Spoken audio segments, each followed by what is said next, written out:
Hey guys, I'm Dave and welcome to the Trull Gallery. Today, we're going to repurpose a built-in I made almost 3 years ago.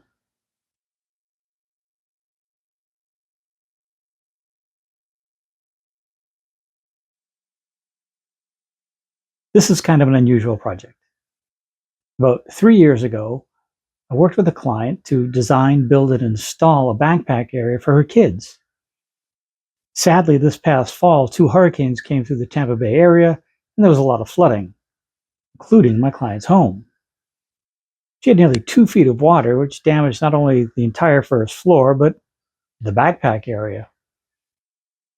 While they were in the process of putting the house back together, she asked me if I could change that backpack area to a desk. So now that the kids will have some place to do their homework. Let's see if we can pull this one off. This was the initial build. It was 8 feet long, 7 feet wide, and had a 24-inch wide maple bench. This is what it looked like when I went over to see the damage. I'm not sure what happened to the cubbies, but they were able to save the bench and the upper cabinet. We played around with some drawings and finally came up with this as the new design. We're raising the bench to 30 inches, cutting the top down to size, and adding a few corner shelves. The first step is to remove the unit so I can take it back to the shop and cut it down. Or at least try to. I'm going to skip recording the removal because it would probably involve a lot of bad words. And I was right. It was unpleasant. Apparently, I installed it with a few tubes of construction adhesive and a lot of 2-inch brads. It took nearly 2 hours to rip this off the wall. Back at the shop, I decided to start with the new base. To do that, I broke down some 3/4-inch Baltic birch plywood into manageable sizes with my track saw. That included cross-cutting the pieces to their final height, since that's more than my table saw can handle. Now we can take those pieces to the table saw and rip them to width. The desktop is 22 inches wide, so I cut those to 20 1/4. Once I add a face frame, that'll give me a 1-inch overhang on the front. The 4/4 poplar I picked up was flat, but the edges were a little off. So I used my straight edge jig to rip a clean edge on one side. I used that new edge against my fence and ripped the stock I needed for the face frames. My final width will be 2 inches, so I ripped them down to about 2 1/8. After cutting 3 of the pieces just over their final length, I could run all the stock through the planer to remove any saw marks. A couple of passes on each edge cleaned them up and reduced them to 2 inches. While I was at the planer, I gave them a few passes to reduce their thickness from 7/8 to 3/4 to match the trim on the upper case.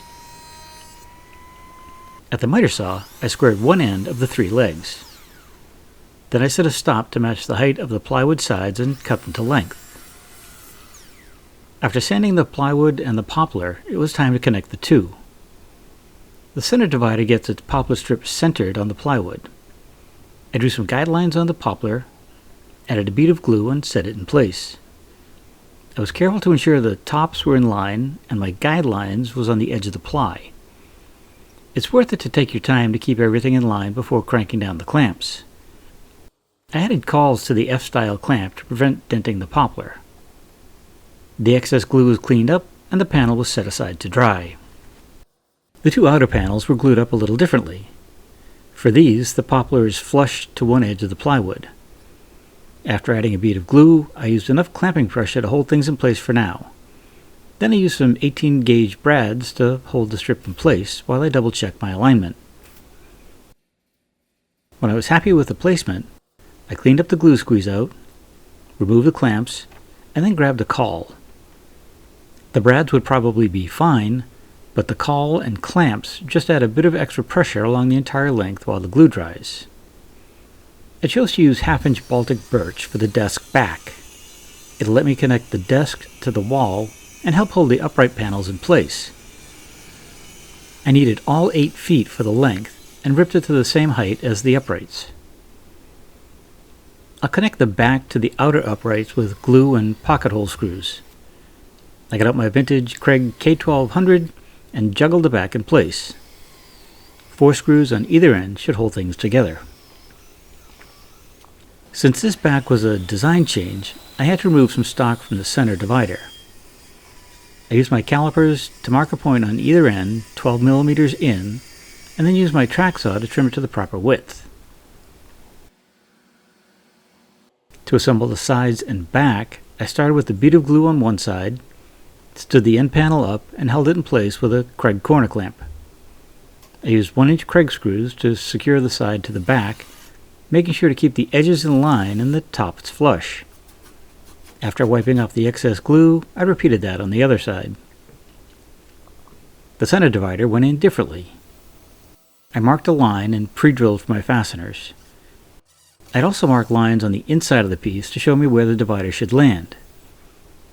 After adding glue, the divider was held in place with a clamping square while I drilled through the back and into the divider, and followed that with some number 8 by 1.5" screws. I worked my way down, checking the alignment before installing each screw. After squaring up one outer side and the center divider, I could measure for the front apron. Okay, maybe not measure, but I marked the piece in place. Then it was over to the miter saw to cut it to length. I snuck up on my line until I got a snug fit.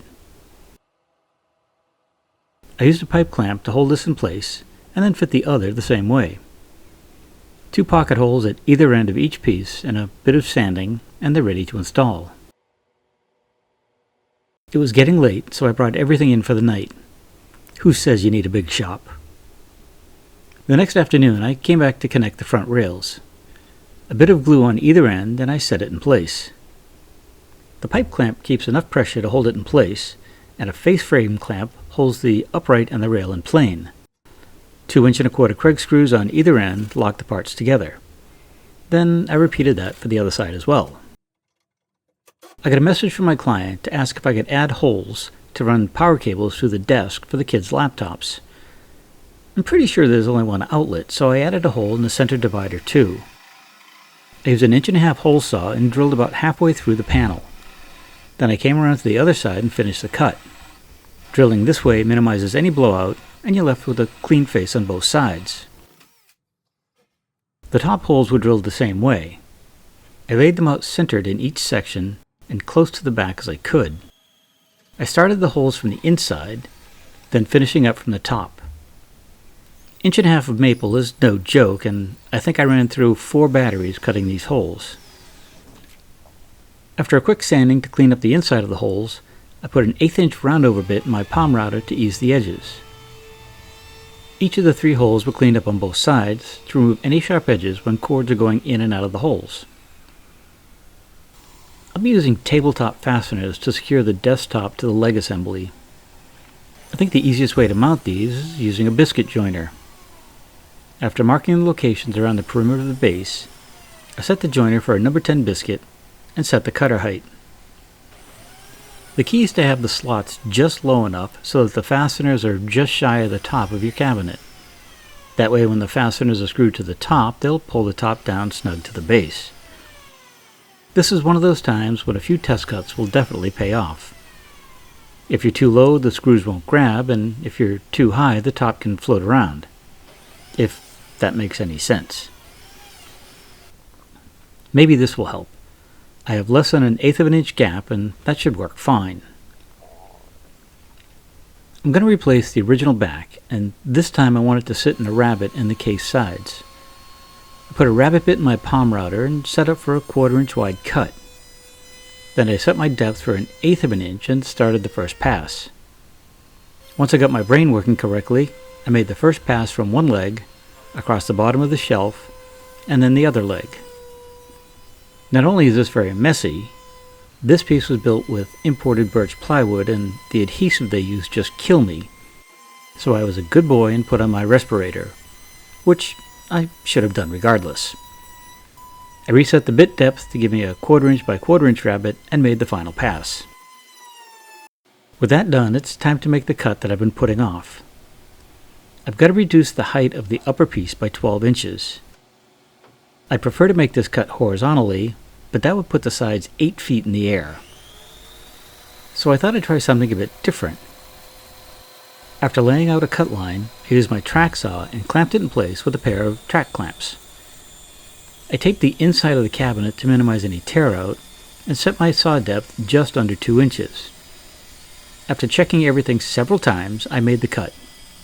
It wasn't as scary as I thought, and by not cutting all the way through the front rail, the offcut stayed in place. I used my pull saw to finish the cut and tossed the offcut aside without it falling on the shelf. A quick sanding cleaned up the cut. Then I could repeat the process on the other side. Here you can see how those clamps hold the rail in place for the cut. I was pretty sure the original back would be more work to resize than starting over, so I did. The only catch is, with the rabbets and the sides, I needed a piece of plywood that was 96.5 inches wide, and since plywood comes in at 96-inch widths, I got out the board stretcher. Well, sort of. I cut a 1/2-inch filler strip and glued that to one of the interior rails, leaving enough of a tab to fit in the rabbet. Now I could glue that assembly to the back panel and leave that to dry for a couple of hours. Once that had time to dry, it was time to add the back to the body. Since I'm working with 1/4-inch plywood, I made a support brace to support the far end during assembly. After running a bead of glue along both faces of the rabbet, the panel was set in place. I checked for square and secured the back in place with some 1/2-inch long, narrow crown staples. A few strategically placed clamps helped pull things tight while I worked. Then I stood the unit up and cleaned out any squeeze-out. I'd ripped some 1/4-inch MDF strips for the rest of the back detail. Each strip was set in place, marked for length, and then cut at the miter saw. When the fit was just right, I added a bead of glue, set the strip in place, and secured it with several 3/8-inch long 23-gauge pin nails. Not only are these short enough not to penetrate through the back, but they leave such a small hole I shouldn't have to fill them. The long rails came next and were attached the same way. Well, I did use some spring clamps on the open end of the unit since I was fighting gravity on that one.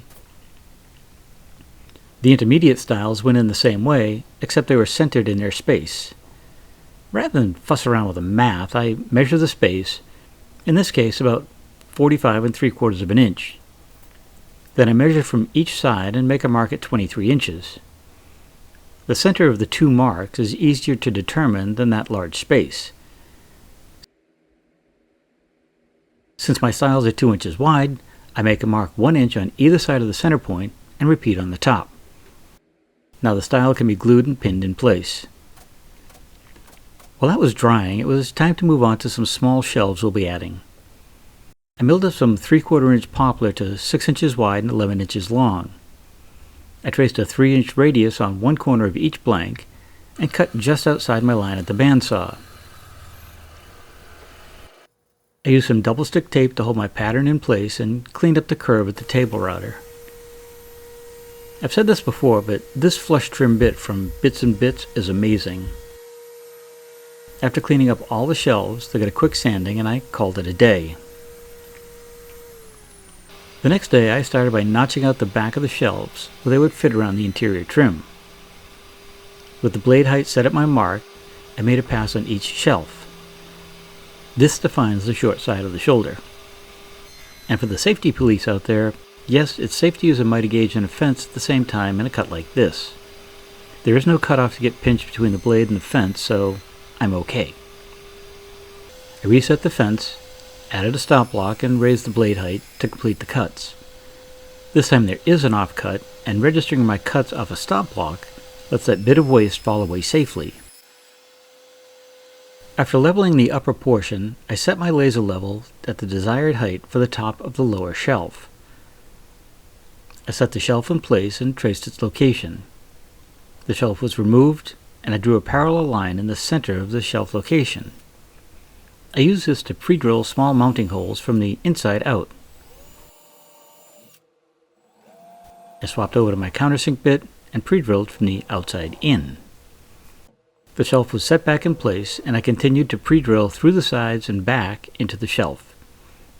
I worked one hole, add a screw to hold things in place, and then move to the next until all three are set. While this would probably be strong enough, I removed the shelf, sanded the paint off the sides, and glued and screwed the shelf back in place before repeating the process on the other side. I used a different technique for the second shelf. I set the second shelf on top of the first and measured the distance between the shelf and the upper rail. That space was 15.5 inches, so to center the upper shelf, I made two spaces that were 7 3/4 of an inch tall. I set the spacers on the lower shelf, set the upper shelf in place, marked the top of the shelf, and then drilled, screwed, and glued as before. And then I repeated on the other side. The right side of the unit will be exposed, so I had to plug those screw holes. I don't think putty or caulk do a great job hiding holes this large, so we'll go with some 3/8 inch dowels. A little glue on each one, and they're tapped into place and left to dry. I hate to scratch a project this close to the end, so I use a business card with a 1/2 inch hole in it and set that over my dowel. Now I can cut it nearly flush without damaging the side. Not that I've ever done that before. One last sanding, and we're finally ready for finishing. Both pieces were brought outside and cleaned off. I used my HVLP spray system, then some water-based primer, and gave both pieces a coat. While the primer was drying, I added these nylon chair guides to the bottom of both pieces. I'll remove them before installation, but until then, they'll help prevent any scuffing or catching while I move these monstrous pieces around the shop. After giving both parts a good sanding by hand with 220 grit paper, it was time for the first color coat. I wish it went this fast, but in reality it took about 20 minutes to spray everything. I let that dry for about 3 hours before bringing it back into the shop. Once there, I filled all the joints, gaps, and remaining nail holes with caulk, and then it was left to dry overnight. After sanding a few spots that needed a bit of touch-up, I turned the shop into a spray booth. While I prefer to spray outside, these pieces are pretty heavy, and it's easy to bump them when I'm moving them around. I sprayed the base first, but since I hope this is the final coat, I waited to spray the side closest to the camera. I knew that if I sprayed it now, I'd hit it with the hose while working on the top section, messing up the paint. Once the top was complete, I came back and sprayed that last style on the side of the base. Then I left things to dry overnight.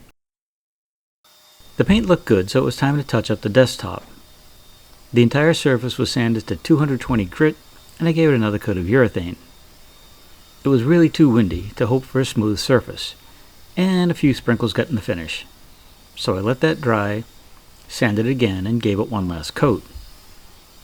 This also helped to even out most of the dings and nicks that had picked up after 3 years as a bench. The last step before installation is preparing the tabletop clips. I set a clip in each of the grooves I'd cut earlier, used a Vicks bit to pre-drill the pilot hole, and then screwed the clips in place. I prefer to do this in the shop as it's just one less thing I need to do during installation. Sorry for the still shots of the installation, but I'm on the clock, I have a helper, and filming takes extra time. The first thing we did for the installation was remove the baseboards that I had asked the contractor to leave off. Putting them in now just made extra work for everyone. The base was set in place, and the outlet was wiggled through a hole in the back. Then I drove in several screws through the back into the studs. The screws are high enough that once the top is in place, they'll never be seen. The desktop was set in place and fastened to the base with 16 tabletop fasteners that I had pre-drilled in the shop. Then we added the upper case and fastened that to the wall as well. Most of the fasteners are just above the upper shelf where they can't be seen. I added a few screws near the bottom just to secure it soundly to the wall. The final step was to cut and replace the two baseboards. The seams were caulked, and I did a little touch-up with the blue paint to make sure that it was ready for all that homework.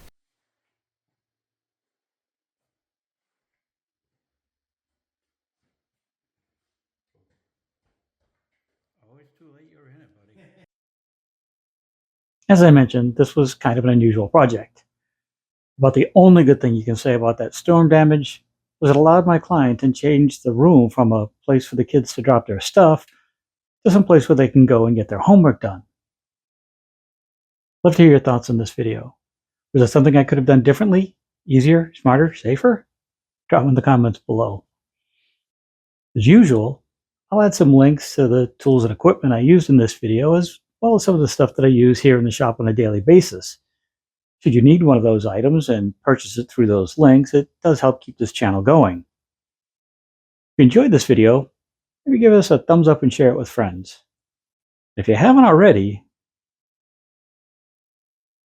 maybe it's time to hit that subscribe button and the little bell so you get notified each time we put out a new video. As usual, I don't have a clue what's coming up next, but it should be something interesting. So until then, have a great day, stay safe, and we'll see you soon.